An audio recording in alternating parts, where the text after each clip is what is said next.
இன்னைக்கு நம்ம ஒரு சூப்பரான இன்ஃபர்மேஷன் பத்தி தான் பார்க்க போறோம். அதாவது மத்திய உளவுத்துறையில வேலைவாய்ப்பு அறிவிச்சிருக்காங்க. இந்த வேலைக்கு யார் யாரெல்லாம் அப்ளை பண்ணலாம், எப்படி ஆன்லைன் மூலமாக அப்ளை பண்றது, இதை பத்தின மொத்த இன்ஃபர்மேஷன் தான் இந்த வீடியோ வந்து பார்க்க போறோம். இந்த வீடியோ ஸ்கிப் பண்ணாம ஃபுல்லா பாருங்க. அது மட்டுமல்ல, இந்த வீடியோ நிறைய பேருக்கு ஷேர் பண்ணுங்க. இன்டெலிஜென்ஸ் பியூரோ இருக்கு பாருங்க, உளவுத்துறை, அங்கிருந்து வேலைவாய்ப்பு வந்து கொடுத்திருக்காங்க. என்னமான பதவி அப்படின்னா செக்யூரிட்டி அசிஸ்டன்ட் மற்றும் எக்ஸிகியூட்டிவ்க்கான பதவி தான் கொடுத்திருக்காங்க. ஸோ தமிழகத்திலையும் வேலைவாய்ப்பு அறிவிச்சிருக்காங்க. தமிழகத்துக்கு சென்னை கொடுத்திருக்காங்க பாருங்க. ஸோ சென்னையில வேலைவாய்ப்பு இருக்குது. லாங்குவேஜை பொறுத்த வரைக்கும் தமிழ் மொழி கட்டாயமா தெரிஞ்சிருக்கணும். மொத்தமா தமிழகத்துக்கு 285 வேகன்சி கொடுத்திருக்காங்க. ஜெனரலுக்கு 172, ஓபிசி என்சிஎலுக்கு 31, எஸ்சிக்கு 51, எஸ்டிக்கு 2, எக்கனாமிக்கல் வீக்கை செக்ஷன் 29, டோட்டலா 285 வேகன்சி கொடுத்திருக்காங்க. இந்தியா முழுக்க டோட்டலா 4987 வேகன்சி உங்களுக்கு அறிவிச்சிருக்காங்க. நல்ல ஒரு ஜாப் ஆப்பர்ச்சுனிட்டி. இது மத்திய அரசோட குரூப் சிக்கான பதவிங்க. சேலரியை பொறுத்த வரைக்கும் ஸ்டார்டிங்ல 21,700 ரூபாய் ஸ்டார்டிங் சேலரியா கொடுக்குறாங்க. எசென்சியல் குவாலிஃபிகேஷன் கல்வி தகுதியை பொறுத்த வரைக்கும் 10th பாஸ் பண்ணிருக்கீங்க அப்படின்னா அப்ளை பண்ணலாம். அதை தவிர்த்து அதே ஸ்டேட்ல இருக்கணும் அப்படின்னு சொல்லியிருக்காங்க. உங்க சொந்த ஸ்டேட் தான் அப்ளை பண்ண முடியும். நெக்ஸ்ட் லோக்கல் லாங்குவேஜ் தமிழ் கட்டாயமா எழுத படிக்க தெரிஞ்சிருக்கணும் அப்படின்னு சொல்லியிருக்காங்க. பேசிக்கா 10th பாஸ் பண்ணாவே போதுமானது, அப்ளை பண்ணிக்கலாங்க. ஏஜ் லிமிட்டை பொறுத்த வரைக்கும் 18 வயசுல இருந்து 27 வயசுக்குள்ள இருக்கவங்க அப்ளை பண்ணலாம். அதிகபட்சமா எஸ்சி எஸ்டி 5 வருஷம் எக்ஸ்ட்ராவா அப்ளை பண்ணிக்கலாம். ஓபிசி 3 வருஷம் எக்ஸ்ட்ராவா அப்ளை பண்ணலாம். ஸோ டிபார்ட்மெண்ட் கேண்டிடேட் 40 வயசு உள்ளவங்க அப்ளை பண்ணலாம். அந்த மாதிரி ரிலாக்ஸேஷன்ஸ் கொடுத்துருக்காங்க. செக் பண்ணி பார்த்துட்டு அப்ளை பண்ணிக்கோங்க. நெக்ஸ்ட் செலக்ஷன் ப்ராசஸ் கொடுத்துருக்காங்க. மொத்தமா 3 எக்ஸாம் வைக்கிறாங்க. முதல்ல டயர் 1 எக்ஸாம் இருக்க போது 100 மதிப்பெண்களுக்கு எக்ஸாம் வைக்கிறாங்க. நெகட்டிவ் மார்க் இருக்குது அப்படின்னு சொல்லியிருக்காங்க. டயர் 2 பொறுத்த வரைக்கும் ரிட்டன் எக்ஸாமினேஷன் டிஸ்கிரிப்ட் டைப்ல இருக்கும், எஸ்ஏ மாதிரி எழுதுற மாதிரி இருக்கும், 50 மதிப்பெண். மூணாவதா இன்டர்வியூ மற்றும் பர்சனாலிட்டிக்கான டெஸ்ட் வைக்கிறாங்க, 50 மதிப்பெண். டோட்டலா 200 மதிப்பெண்களுக்கு எக்ஸாமினேஷன்ஸ் வைக்கிறாங்க. எக்ஸாம் சென்டரை பொறுத்த வரைக்கும் தமிழகத்துக்கு சென்னை, கோயம்புத்தூர், மதுரை, சேலம், திருச்சிராப்பள்ளி, திருநெல்வேலி, வெள்ளூர் போன்ற இடங்கள் கொடுத்திருக்காங்க. எக்ஸாம் சென்டர் நீங்க சூஸ் பண்ணிட்டு அப்ளை பண்ணிக்கலாங்க. அடுத்த கட்டமாக செலக்ஷன் ப்ராசஸ் கொடுத்திருக்காங்க. முதல்ல டயர் 1 எக்ஸாமினேஷன், அதுல செலக்ட் ஆகிறவங்க அடுத்த கட்டமாக டயர் 2 எக்ஸாமினேஷன் போவீங்க. அதுல செலக்ட் ஆகிறவங்க இன்டர்வியூக்கு வந்து போவீங்க. அதை பேஸ் பண்ணி தான் செலக்ஷன் பண்றாங்க. இந்த வேலைக்கு 26/7/2025 இருந்து 17/8/2025 வரைக்கும் ஆன்லைன் மூலமாக அப்ளை பண்ணிக்கலாங்க. ஸோ அப்ளை பண்றதுக்கான இன்ஸ்ட்ரக்ஷன் கைட்லைன்ஸ் எல்லாமே கொடுத்துருக்காங்க. செக் பண்ணி பார்த்துட்டு நீங்க அப்ளை பண்ணலாம். இந்த வேலைக்கு அப்ளை பண்றதுக்கு எக்ஸாம் ஃபீஸ் பேமெண்ட் பண்ற மாதிரி இருக்கும். அதாவது ஆல் கேண்டிடேட் எல்லாருக்குமே வந்து 550 ரூபாய் பே பண்ற மாதிரி இருக்கும். இதுவே மேல் candidate, general candidate, economical, OBC category மட்டும் எக்ஸ்ட்ராவா 100 ரூபாய், 650 ரூபாய் நீங்க ஆன்லைன் மூலமாக பேமெண்ட் வந்து பண்ற மாதிரி இருக்குங்க. ஸோ இதுக்கப்புறம் மற்ற எல்லாமே ஜெனரல் இன்ஃபர்மேஷன் தான் கொடுத்துருக்காங்க. செக் பண்ணி பார்த்துட்டு அப்ளை பண்றவங்க ஆன்லைன் மூலமாக அப்ளை பண்ணுங்க. நல்ல ஒரு ஜாப் ஆப்பர்ச்சுனிட்டி. ஓகே, எப்படி அப்ளை பண்ணலாம் அப்படின்னா இந்த வெப்சைட் ஓபன் பண்ணிக்கோங்க. லிங்க் டிஸ்கிரிப்ஷன் கொடுத்துறேன். இந்த வெப்சைட்ல அப்படியே கீழே வந்தீங்க அப்படின்னா முதல்ல அக்கௌண்ட் கிரியேட் பண்ற மாதிரி இருக்கும். டு ரெஜிஸ்டர் அதுக்கு நேராக போயிட்டு கிளிக் ஹியர் அப்படின்ற ஆப்ஷன் நீங்க கிளிக் பண்ணீங்க அப்படின்னா உங்களுக்கு இந்த மாதிரி தான் ஒரு பேஜ் வந்து லோட் ஆகும். இல்லை நீங்க போயிட்டு அப்ளை பண்ற மாதிரி இருக்கும். So register to get user ID and password. முதல்ல வந்து அப்ளிகேண்ட் நேம் கேட்டிருக்காங்க. இதில் போயிட்டு 10th மார்க்ல இருக்க மாதிரி உங்க நேம் கொடுத்துக்கோங்க. அடுத்த கட்டமாக மொபைல் நம்பர் கேட்டிருக்காங்க. இதில் போயிட்டு உங்க மொபைல் நம்பரை கொடுத்துக்கோங்க. கன்ஃபார்ம் மொபைல் நம்பரை போயிட்டு திரும்ப உங்க மொபைல் நம்பரை கொடுக்குற மாதிரி இருக்கும். நெக்ஸ்ட் வேற ஒரு மொபைல் நம்பர் இருந்தா கொடுங்க, இல்ல ஸ்கிப் பண்ணிக்கோங்க. அடுத்த கட்டமாக மெயில் ஐடி மற்றும் மெயில் ஐடி கேட்டிருக்காங்க. இதில் போயிட்டு மெயில் ஐடி கொடுத்துக்கோங்க. கன்ஃபார்ம் இமெயில் அட்ரஸ்ல திரும்ப அதே மெயில் ஐடி கொடுக்குற மாதிரி இருக்கும். ஓகே, அதுக்கப்புறம் என்ன கேட்டிருக்காங்க அப்படின்னு பாத்தீங்கன்னா, ஸோ நீங்க எந்த ஸ்டேட்டுக்கு அப்ளை பண்ண போறீங்க அப்படின்னு கேட்டிருக்காங்க. ஸோ நம்ம வந்து தமிழ்நாடு அப்படின்ற ஆப்ஷன் நம்ம வந்து செலக்ட் பண்ணலாம். ஸோ தமிழ்நாட்டுக்கு தான் அப்ளை பண்ண போறோம். தமிழ்நாடு கொடுத்துக்கோங்க. நெக்ஸ்ட் வந்து பாத்தீங்கன்னா சென்னையில தான் அப்ளை பண்ணும். ஸோ சென்னை வந்து செலக்ட் பண்ணிக்கோங்க. கேட்டகரி நீங்க எந்த கம்யூனிட்டி கேட்டகரி, ஸோ ஜென்ரலா, ஓபிசி, என்சிஎலா, எஸ்சிஎஸ்டின்னு கேட்டிருக்காங்க. அதாவது பிசி எம்பிசி எல்லாம் வந்து பார்த்தா ஓபிசி கீழே வருவீங்க. ஓபிசி இருக்கவங்க ஓபிசி கொடுத்துக்கோங்க.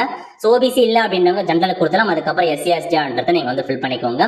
போஸ்ட் நேம் பத்தி கேட்டிருக்காங்க. செக்யூரிட்டி அசிஸ்டன்ட் எக்ஸிகியூட்டிவ் தாங்க, இதான் உங்களுக்கான போஸ்டிங். ஸோ போஸ்ட் கோட் என்ன அப்படின்னு நீங்க செக் பண்ணி பார்த்துட்டு கீழே கொடுத்துருக்காங்க பாருங்க, ஜென்ரேட் ஓடிபின்னு, அந்த ஆப்ஷன் நீங்க வந்து கிளிக் பண்ணிக்கோங்க. ஓடிபி பொறுத்த வரைக்கும் மொபைல் ஓடிபி மற்றும் மெயில் ரெண்டுத்துக்குமே வந்து பார்த்தா சென்ட் ஆயிருக்குங்க. ஸோ 2 ஓடிபி நீங்கள் வந்து கொடுத்துட்டு வேலிடேட் கிளிக் பண்ணீங்க அப்படின்னா உங்களுக்கான ஓடிபி வந்து வெரிஃபை ஆகிடும். அதுக்கப்புறம் மெயிலுக்கான ஓடிபி கேட்டிருப்பாங்க. ஸோ மெயிலுக்கு என்ன ஓடிபி வந்திருக்கோ அதையும் நீங்கள் அப்படியே பார்த்து கரெக்டாக வந்து கொடுத்துக்கோங்க. கொடுத்துட்டு வேலிடேட் கிளிக் பண்ணீங்க அப்படின்னா ஸோ ஓடிபி வந்து பார்த்தா வெரிஃபை ஆகிடும்.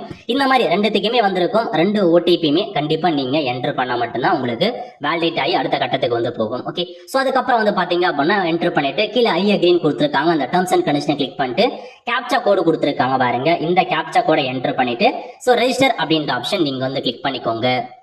நெக்ஸ்ட் நீங்க வெரிஃபை கொடுத்ததுக்கு அப்புறம் கீழே வந்து பார்த்தா எல்லாமே செக் பண்ணிக்க சொல்லியிருக்காங்க. உங்க name, mobile number, mail address, உங்களுடைய ஸ்டேட் என்ன, எல்லாமே ஒன்ஸ் எல்லாமே கரெக்டாக இருக்கா நீங்க அந்த செக் பாக்ஸை டிக் பண்ணிட்டு சப்மிட் இருக்கு பாருங்க, அந்த ஆப்ஷன் நீங்க வந்து கிளிக் பண்ணிக்கோங்க. இந்த மாதிரி தான் உங்களுக்கு லாகின் ஆகிட்டு டேஷ்போர்ட் ஓப்பன் ஆகும். இல்ல மேல கொடுத்துருக்காங்க பாருங்க கோ டு அப்ளிகேஷன், இந்த ஆப்ஷன் நீங்க வந்து கிளிக் பண்ணீங்க அப்படின்னா ஸோ இதுல உங்களுக்கு வந்து பார்த்தா ஒவ்வொரு ஸ்டெப்பா கொடுத்துருப்பாங்க. இந்த மாதிரி லோட் ஆயிட்டு உங்களுக்கு வந்து ஓப்பன் ஆகும். ஓகே, ஸோ முதல்ல என்ன கொடுத்துருக்காங்க அப்படின்னா எலிஜிபிலிட்டி கிரைட்டீரியா பத்தி கேட்டிருக்காங்க.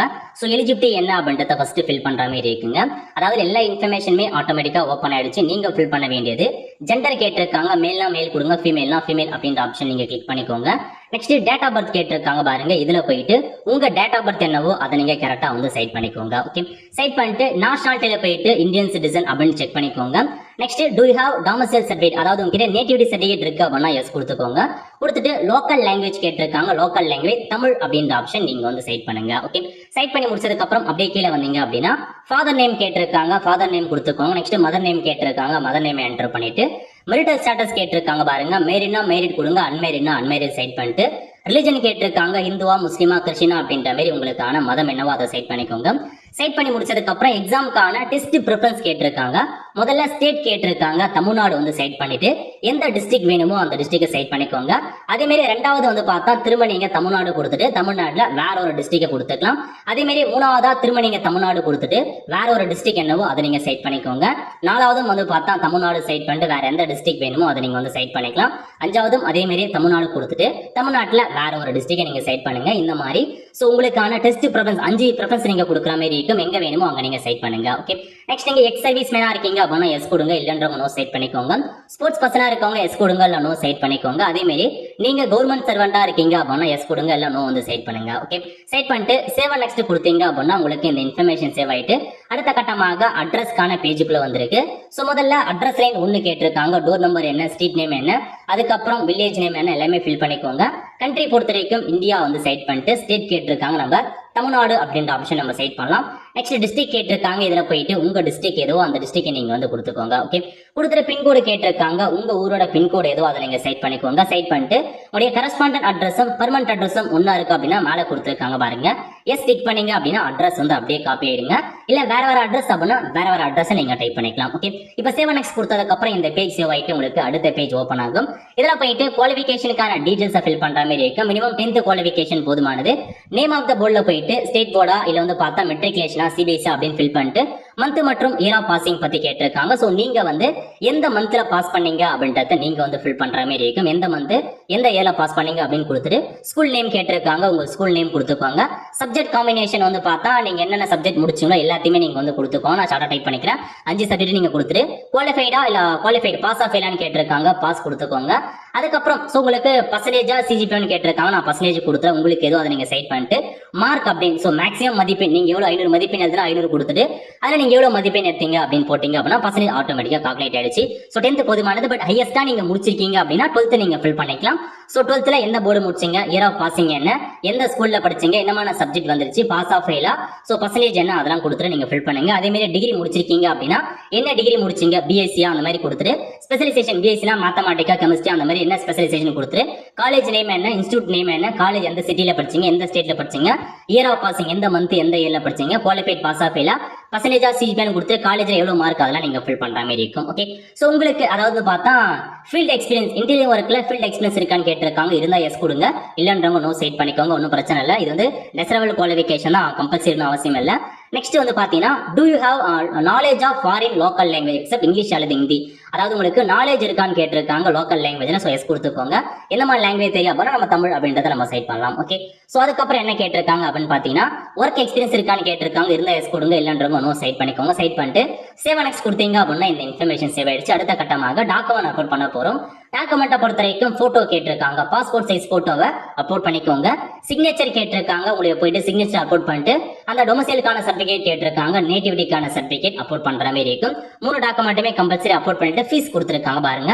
சோ 650 ரூபாய் ஃபீஸ் பேமெண்ட் பண்ற மாதிரி இருக்கும். சோ பேமெண்ட் மோட் ஆன்லைன்ல கொடுத்துக்கோங்க. கொடுத்துட்டு கீழே டர்ம்ஸ் அண்ட் கண்டிஷன்லாம் கொடுத்துருக்காங்க பாருங்க. இந்த எல்லா செக் பாக்ஸுமே நீங்க வந்து டிக் பண்ணிக்கோங்க.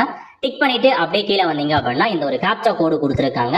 இந்த கேப்சா கோடை என்டர் பண்ணிட்டு கீழே கொடுத்துருக்காங்க பாருங்க ப்ரிவியூன்னு, இந்த ஆப்ஷன் நீங்க வந்து கிளிக் பண்ணிக்கோங்க.